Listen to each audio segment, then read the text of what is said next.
3 minutos nos separan de las 11 de la mañana y ya estamos en comunicación con la doctora Soledad Gori, investigadora del CONICET, docente de la Facultad de Ciencias Exactas y Naturales de la UBA y divulgadora científica. Vamos a estar charlando con ella por esto que ya venimos mencionando en este programa, que es la propuesta de Javier Milei de dejar al CONICET en manos del sector privado. Muy buenos días, Soledad. Agustina te saluda. Hola, ¿cómo estás, Agustina? Buen día.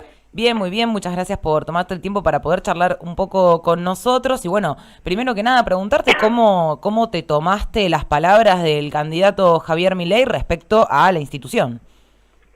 Bueno, mira, la verdad es que podríamos decir que nos sorprendió porque no podíamos creer quizás el nivel de extremo, ¿no? De extremismo con el cual se refirió y esa imagen así muy... esa perfo de eliminar, ir bajando, ir tachando, ir bajando los cartelitos, pero la realidad es que tampoco nos sorprende mucho porque el modelo de país que están proponiendo y que se proponen desde el liberalismo siempre generalmente tiende a reducir el financiamiento, ¿no?, de ciencia y tecnología, con lo cual esto es como volver, si nos pasa esto de que estaba... esto es una inyección para la militancia de la ciencia nuevamente, para hacerle ver a las personas que tienen otros saberes, que no se dedican a esto, porque es importante tener ciencia y un sistema científico y tecnológico nacional, ¿no? Totalmente. Bueno, decías vos recién, digamos, en algún punto uno no lo puede creer, pero a su vez no le sorprende, lo cual parece contradictorio, pero digo, es efectivamente lo que sucede. Y me recuerda directamente a aquel 2015, no sé si vos ya formabas parte del CONICET en ese momento, pero en donde pasamos una Navidad haciendo vigilia, en donde mismo hoy van a estar movilizando en contra de estas declaraciones. Digo, efectivamente es una política que la derecha tiende a llevar adelante, y te quería preguntar justamente eso, bueno, del 2015 en adelante, ¿cómo fue la progresión dentro del CONICET y qué le responderías a aquel que dice, bueno, efectivamente el CONICET es improductivo?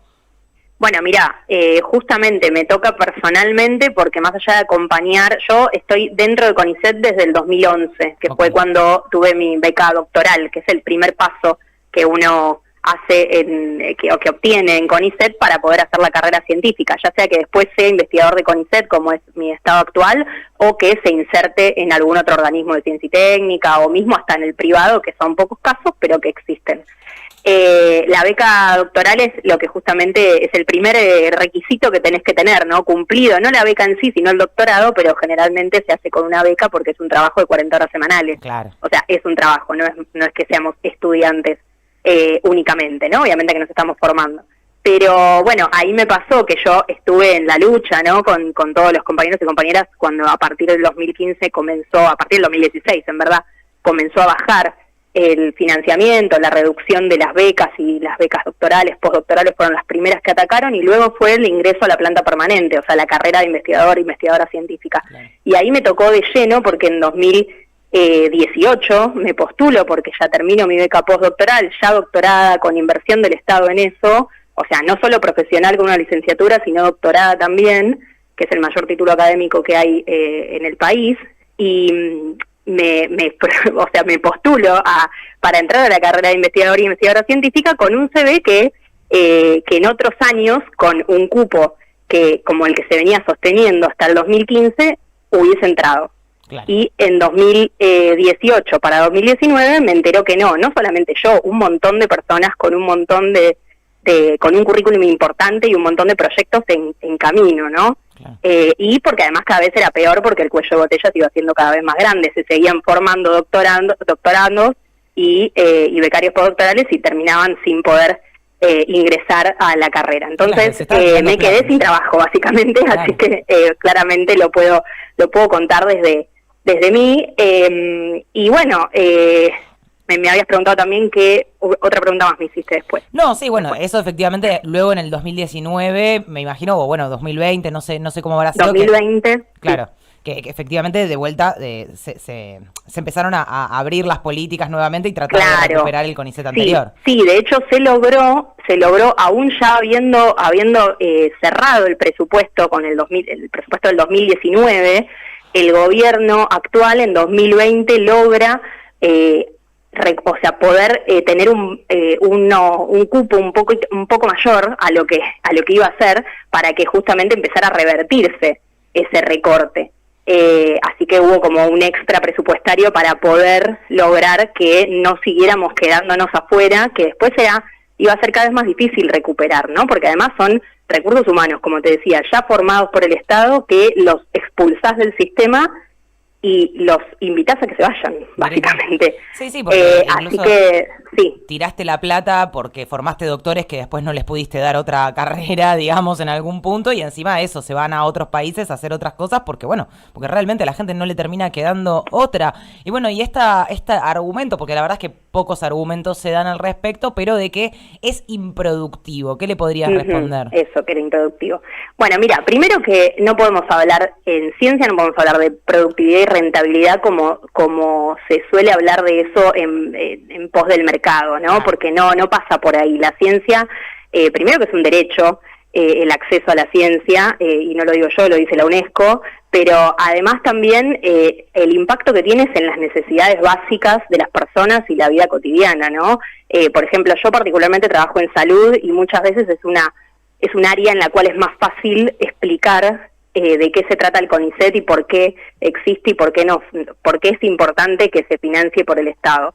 Entonces siempre como que trato de contar ejemplos, por ejemplo, en el caso de enfermedades que son regionales, locales, que otros países no van a investigar porque no van a invertir plata que también invierten del Estado, porque también eso se cree que en los países de primer mundo no invierte el Estado en ciencia y sí invierte el Estado en ciencia. Por ejemplo, en Estados Unidos el 5% del PBI, cuando nosotros tenemos el 0,35 y que había bajado al 0,22 durante el macrismo, ¿no? Que se fueron, el 0,35 terminó con Cristina, pasó a 0,22 durante el macrismo y ahora recuperamos a 0,35. Que fíjate que es ínfimo el porcentaje del Producto Bruto Interno.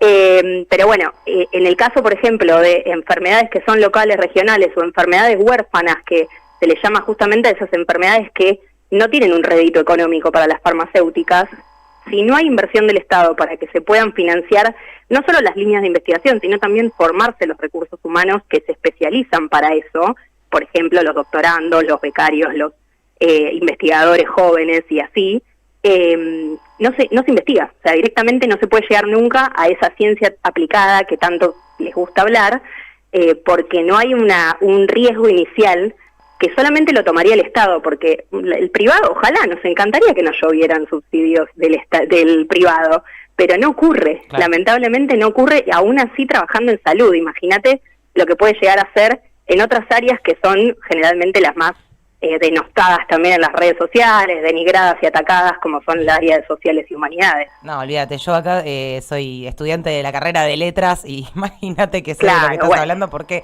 nada, si de pronto, bueno, por ejemplo, un equipo que puede generar rápidamente un kit de detección rápida de COVID, que fueron los más usados y además fueron exportados generando divisas que entraron al país y ayudando a la economía. Bueno, imagínate una persona que se especializa en literatura española, estoy un poco al horno en ese sentido. Claro, pero bueno, lo importante es cambiar un poco, me parece, la cabeza de que el conocimiento es importante y es vital, y no solamente para lo que uno ve a diario, ¿no? Porque la ciencia es un trabajo colectivo y que lleva años, porque eso también, las líneas de investigación llevan quizás 20 años. Es un trabajo de hormiga que se va haciendo globalmente en un sistema que es, te podría decir, hasta de los más regulados, porque justamente ayer le comentaba, voy haciendo también micromilitancia cuando viajo, entonces me tocó una chica que me llegó y me trajo y le iba haciendo la explicación, por ejemplo, que es un sistema súper regulado porque nos controlamos entre los pares, o sea, a nivel mundial, para publicar, te evalúa gente de otros lados, de otros países, que trabajan en el área. Cuando entras al sistema también, es un sistema que es muy difícil, que es muy exigente, y que, como te digo, está regulado o está controlado o evaluado por pares que están preparados igual que vos. Entonces no es que acá tenés que conquistar a una persona y entrás, ¿entendés? O sea, no existe esa lógica. Pero bueno, yo creo que lo que hay es un desconocimiento en el caso de los candidatos, ¿no? Porque también estamos hablando estos días de la ignorancia y de que tenemos que salir a explicar, Y en realidad hay que tener cuidado porque en realidad la ignorancia viene de los candidatos, que son los que en realidad deberían asesorarse y formarse porque van a manejar un Estado, con lo cual deberían saber cómo está compuesto. Totalmente. No confundir o comparar el CONICET con la NASA, por ejemplo, cuando no tienen nada que ver ninguno de los dos. O sea, el CONICET es el Consejo Nacional de Investigaciones Científicas y Técnicas que está compuesto por 310 institutos a lo largo y ancho de todo el país, o sea que no es un edificio lleno de personas adentro, claro. Y que todas trabajan en lo mismo, no se especializa solo en lo, qué sé yo, aeroespacial como en el caso de la NASA, claro. Que eso sería otro organismo de acá, claro. que es la CONAE, pero y que tiene 300 empleados. Bueno, lo dijo el otro día, después Sergio Massa contestó eso, ¿no? Sí, que tiene 300 empleados, no tiene 30.000 como estaba diciendo él del CONICET, pero el CONICET tiene muchas áreas y abarca investigaciones de todo tipo y está inmerso en un montón de otros, quizás en otras universidades también, ¿no? Porque son unidades ejecutoras de doble dependencia, con lo cual yo creo que ahí hay una falta grave de conocimiento o sí lo sabemos, pero desinformamos porque total tiramos esta y entonces, claro, que está escuchando dice, no, pero ¿cómo puede ser? Si la NASA tiene 17.000, acá no lo pueden hacer con 35.000.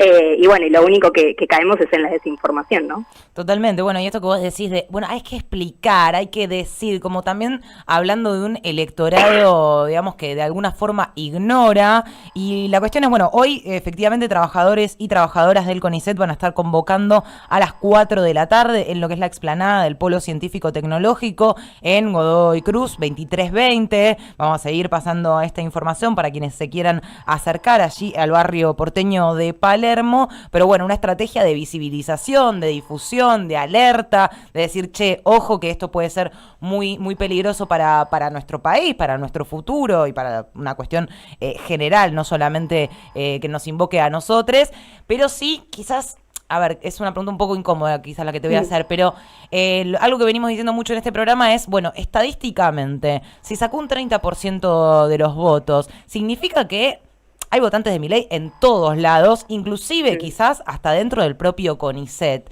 ¿Te parece que estas palabras que dijo él pueden llegar a revertir algunas de esas situaciones? ¿Te parece que estas manifestaciones que él está haciendo pueden llegar a cambiar la cabeza de alguna de las personas que decidieron acompañarlo con su voto por distintas razones, pero quizás no se habían dado cuenta o no habían pensado que él podía llegar a decir una cosa como esta? Mira, a mí lo que me pasa, no soy experta como para poder analizar la situación de esa manera, lo que sí creo, y que lo discutimos mucho con colegas también, es primero que no hay que quedarnos en que el votante de Milei es ignorante, me parece que hay que salir de ahí, que no es por ahí y que no es verdad tampoco. Claro. Lo que sí yo creo es que hay una estrategia de comunicación con mucha bronca, con mucha reacción emocional, que también hace que tal vez hasta no estén escuchándolo. Me pasó el otro día también que me llevó a uno de los canales a hablar del tema un votante de Milei, que justo salió la conversación y era un votante de Milei. Y la realidad es que yo le dije, propuesta por propuesta, le fui nombrando todas las propuestas de Milei y no estaba de acuerdo en ninguna, claro. Él.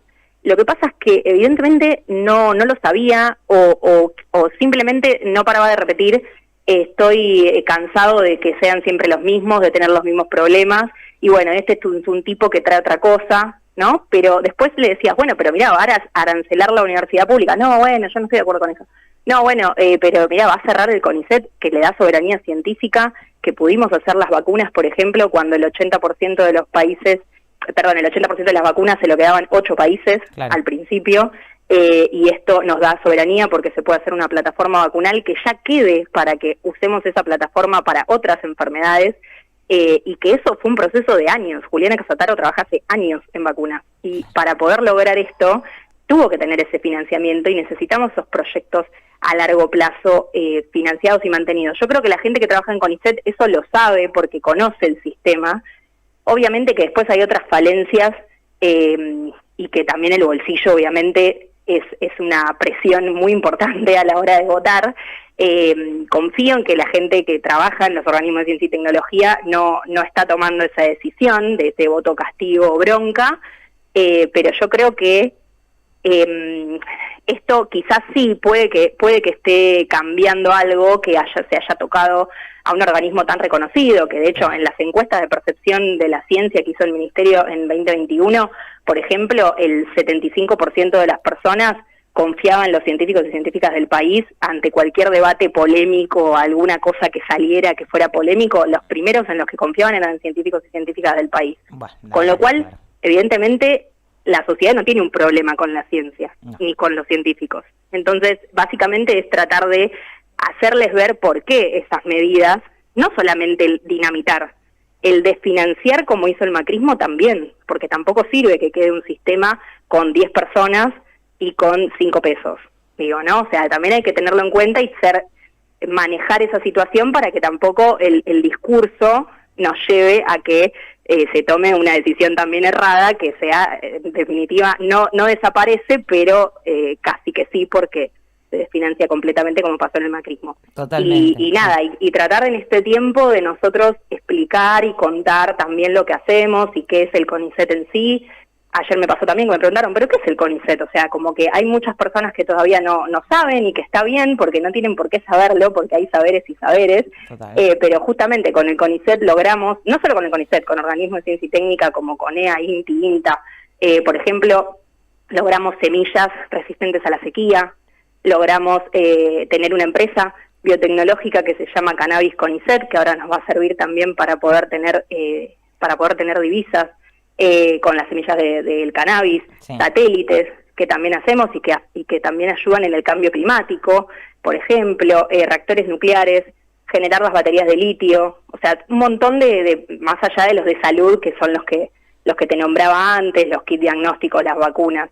Hay inmensos trabajos. La realidad es que no hablamos solamente por los 35.000 trabajadores que estamos a lo largo y ancho de todo el país, de nuevo, y que también hay recursos administrativos y personal de apoyo. Hablamos desde lo que va a perder el país y lo que tardó en recuperar todo ese Producto Bruto Interno que perdió, todo ese porcentaje, lo que tardó en recuperarlo, y cómo nos hemos ido en los 90 a lavar los platos, y todos esos cortes, microcortes, afectan muchísimo a todo lo que se invirtió ya desde el Estado para formar los recursos humanos que tenemos, que son de excelencia, que nos vienen a buscar de otros países. Hay mucha gente haciendo doctorados también, o pasantías, mejor dicho, que van y vuelven y siempre hablan maravillas de nosotros afuera. Y vamos a perder la soberanía científica tecnológica que tanto nos costó conseguir en algunos casos, ¿no? Y que todavía nos falta mucho, como vimos en las vacunas, cómo los poderosos se terminan quedando con todo antes, y bueno, y nos hace depender de ellos, de lo que nos pueden dar, ¿no? De las limosnas que nos pueden dar, como fue en el caso de las vacunas. Así que, perdón, me fui un poco de mambo, es que fue pero muy claro.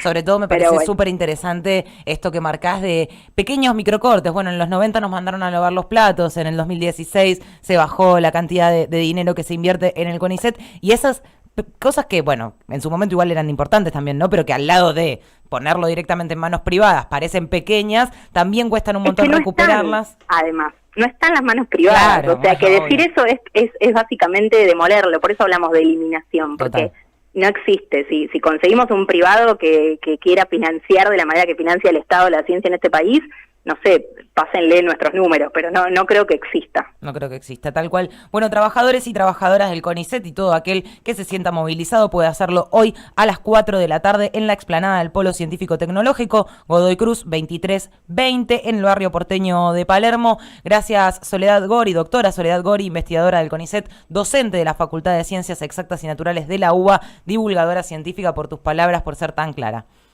No, por favor, a ustedes gracias por la oportunidad y bueno, ojalá nos veamos hoy a la tarde. Ojalá que sí. Abrazo grande. Hasta luego.